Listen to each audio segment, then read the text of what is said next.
नमस्कार दोस्तों, आज जिस शख्स से आपको रूबरू कराने वाली हूँ, चलिए उसके बारे में पहले थोड़ा सा समझ लेते हैं। मणिपुर के घने जंगलों का एक ऐसा गांव जहां जाने के लिए कोई सड़क नहीं थी।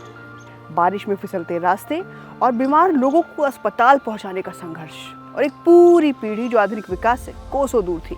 लेकिन फिर एंट्री होती एक ऐसे इंसान की जिसने ठान लिया था कि अगर सरकार नहीं बनाएगी तो वो खुद बनाएगा, और एक ऐसा चमत्कारी अधिकारी जिसे लोग मिरेकल मैन कहने लगे, और नाम था उसका आर्मस्ट्रांग पामे। तो तैयार हो जाइए जानने के लिए मेरे यानी दीप्ति के साथ अधिकारी द रियल हीरोज के आज के इस स्पेशल एपिसोड में कि कैसे नॉर्थ ईस्ट के सुदूर इलाके का साधारण सा दिखने वाला लड़का बना मिरेकल मैन ऑफ इंडिया।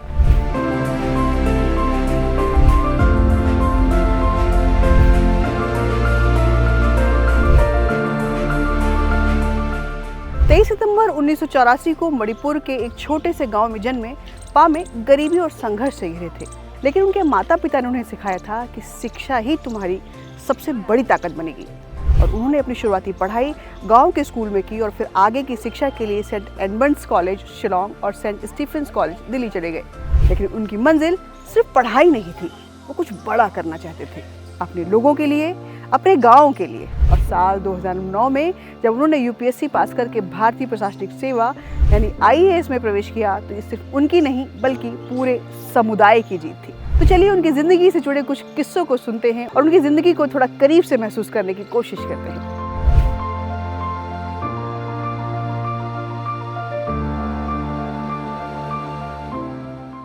तो चलिए उनकी ज़िंदगी से जुड़ा एक ऐसा किस्सा सुनते हैं जिसने उनकी ज़िंदगी के मायने ही बदल दिए थे। जब आर्मस्ट्रांग पामे की पहली पोस्टिंग मणिपुर के तामेंगलोंग जिले में हुई तो उन्हें एहसास हुआ कि यहाँ एक बुनियादी चीज़ की भी कमी थी, और वो थी सड़क। सोचिए, एक ऐसा इलाका जहाँ लोगों को 100 किलोमीटर पैदल चलकर अस्पताल जाना पड़ता था, स्कूल जाने के लिए खतरनाक जंगलों को पार करना पड़ता था, और आप पामे के लिए ये सिर्फ एक सड़क नहीं थी, ये जीवन और मृत्यु का सवाल बन गया था।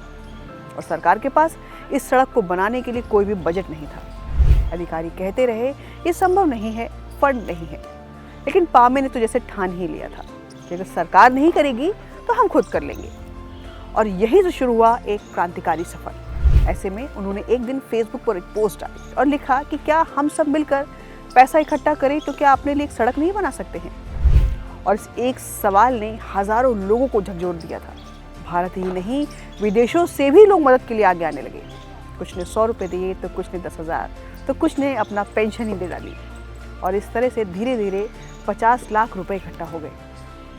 और फिर शुरू हुआ असली काम, बिना किसी सरकारी फंड के, बिना किसी बड़े ठेकेदार के, सिर्फ जनता की मदद से, और बन गई पीपल्स रोड। महीनों की मेहनत के बाद आखिरकार साल 2012 में 100 किलोमीटर लंबी पीपल्स रोड तैयार हो गई। ये सिर्फ एक सड़क नहीं थी, ये विश्वास था, यह लोगों की एकजुटता की ताकत थी। और आज यही सड़क सरकार द्वारा राष्ट्रीय राजमार्ग 137 घोषित किया जा चुका है। पामे एक बार फिर चर्चा में तब आए जब उन्होंने एक बार फिर अपने फेसबुक पोस्ट पर लिखा कि जब वो बच्चे थे तो हमेशा सोचा करते थे कि आखिर इन गवर्नमेंट ऑफिसेज में होता क्या होगा, लोग कैसे काम करते होंगे। बचपन में वो हर रोज डिप्टी कमिश्नर के ऑफिस के पास से गुजरते और सोचते कि आखिर अंदर चल क्या रहा होगा। वो अंदर जाना चाहते थे मगर कभी जा नहीं पाए। लेकिन वो ये नहीं चाहते थे कि अब आने वाली पीढ़ी भी इस चीज़ को झेले या फेस करे। उनकी इच्छा थी कि इस आने वाली पीढ़ी के दिल में ये इच्छा दबी न रह जाए। उनका मानना है कि बच्चे देश का भविष्य होते हैं, इसलिए उन्हें सबसे पहले पता होना चाहिए कि आखिर ये देश चलता कैसे है। और शायद यही सोचकर पामे ने एक मुहिम चलाई जिसमें वो 5वीं से 10वीं तक के छात्रों को हर शुक्रवार खाने पर बुलाते थे और उन्हें समझाते थे कि आखिर उनका काम क्या है। उनके साथ ही वो ये भी बताते थे कि उन्हें यहाँ तक पहुँचने में कितनी मेहनत करनी पड़ी। उन्होंने बच्चों के लिए फुटबॉल प्लेग्राउंड तक बनाए जिससे उनकी कंप्लीट पर्सनैलिटी का डेवलपमेंट हो सके।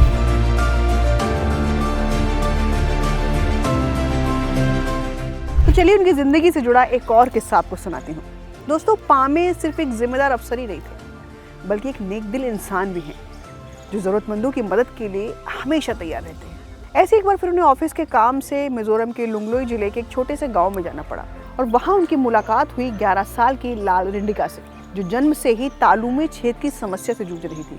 दोस्तों, यह दोष बच्चों के बोलने, खाने पीने तक मुश्किलें खड़ी कर देता है और गरीबी के कारण लाल रिंडिका का इलाज नहीं हो पाया था।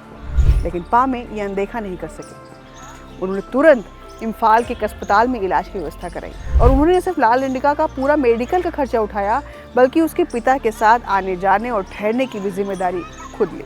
और पामे के इस प्रयास से लाल इंडिका को एक नया जीवन मिल गया और उसकी मुस्कान ने साबित कर दिया कि एक सच्ची इंसानियत किसी ड्यूटी की मोहताज नहीं होती है। पामे ने ऑक्सफोर्ड और हार्वर्ड यूनिवर्सिटी से नेतृत्व प्रशिक्षण भी लिया और आज वो एक मोटिवेशनल स्पीकर भी हैं जो लोगों को बदलाव के लिए प्रेरित करते हैं। पामे ने सिखाया कि एक इंसान भी बदलाव ला सकता है अगर उसमें जुनून और ईमानदारी हो। उनकी इस अभूतपूर्व उपलब्धि के लिए उन्हें भारत के सबसे प्रतिष्ठित IAS अधिकारी का भी पुरस्कार मिला।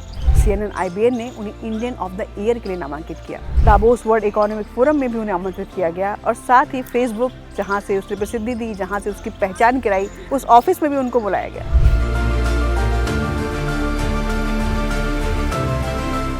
हालांकि पामे के लिए इन सभी पुरस्कारों से बड़ा सम्मान है जनता की तरफ से उन्हें लगातार मिल रहा प्रेम। लोग पामे को इस कदर मानते हैं कि उन्हें मिरेकल मैन ऑफ मणिपुर कहकर बुलाया जाता है। पब्लिक सर्वेंट का असल मतलब आर्मस्ट्रांग पामे जैसे ऑफिसर ही समझा सकते हैं। ये हर रोज चैन से इसलिए सो पाते होंगे क्योंकि उन्होंने जिस उद्देश्य से IAS बनने का फैसला किया, ये उसे पूरा करने की हर संभव कोशिश करते हैं। पामे जैसे अफसर युवाओं को ये सीख भी देते हैं कि परीक्षा के लिए मेहनत करना और फिर उसे पास करके एक ऑफिसर बन जाने से ही आप महान नहीं बन जाते हैं। असल में आपकी परीक्षा तो ऑफिसर बनने के बाद ही शुरू होती है। और अब आपकी बारी। अगर आपको भी लगता है कि बदलाव सिर्फ सरकार की जिम्मेदारी नहीं है, हमारी भी है, तो हमें कमेंट बॉक्स में ज़रूर बताइएगा। और हाँ, साथ में ये भी बताइएगा कि क्या आपने कभी किसी ज़रूरतमंद की मदद की है। अगर यह कहानी प्रेरणादायक लगी हो तो इसे लाइक करें, शेयर करें और चैनल को सब्सक्राइब करना ना भूलें। और मैं दीप्ति फिर मिलूंगी अधिकारी द रियल हीरोज़ के अगले एपिसोड में। तब तक कुछ अच्छा करते रहिए और खूब खुश रहिए। नमस्कार।